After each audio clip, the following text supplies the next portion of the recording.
സിംഹഭാഗം. കിടുക്കൻ സിംഹം മോർണിംഗ് വാക്കിന് ഇറങ്ങിയതാണ്.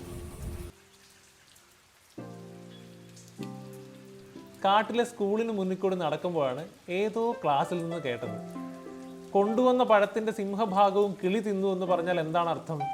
സിംഹഭാഗം എന്ന് പറഞ്ഞാൽ വലിയൊരു പങ്ക് എന്നർത്ഥം. മലയാളം അധ്യാപകൻ പഠിപ്പിക്കുകയാണ്.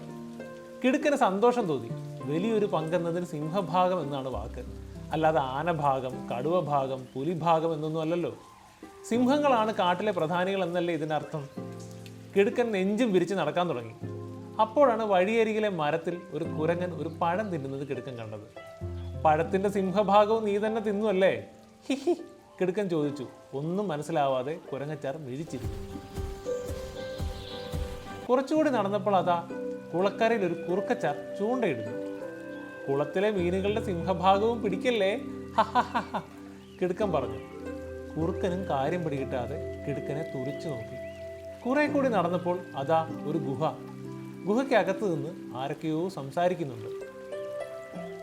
ഇന്ന് പിടിച്ച ഇരയിൽ സിംഹഭാഗം കുറച്ചേ ഉള്ളൂ, അത് കുഞ്ഞിന് കൊടുക്കാം. കിടുക്കന് ചിരി വന്നുപോയി. മണ്ടന്മാർ, സിംഹഭാഗം കുറച്ചേ ഉള്ളൂ എന്ന്.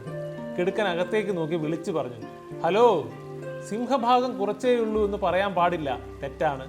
സിംഹഭാഗം എന്ന് പറഞ്ഞാൽ തന്നെ കൂടുതൽ ഭാഗം എന്നാണ്. അപ്പോൾ അകത്ത് നിന്ന് മറുപടി വന്നു, ഞങ്ങൾ ഉദ്ദേശിച്ചതേ ശരിക്കുള്ള സിംഹത്തിൻ്റെ ഭാഗമാണ്. അത് പറഞ്ഞവൻ അടുത്ത നിമിഷം പുറത്തേക്ക് തല നീട്ടി. അയ്യോ, ഭീമാകാരനായ ഒരു രാക്ഷസൻ. പല്ലിളിച്ചുകൊണ്ട് അവൻ പറഞ്ഞു. ഞെട്ടിപ്പോയ കിടുക്കൻ രണ്ടടി പിന്നോക്കം വെച്ചു.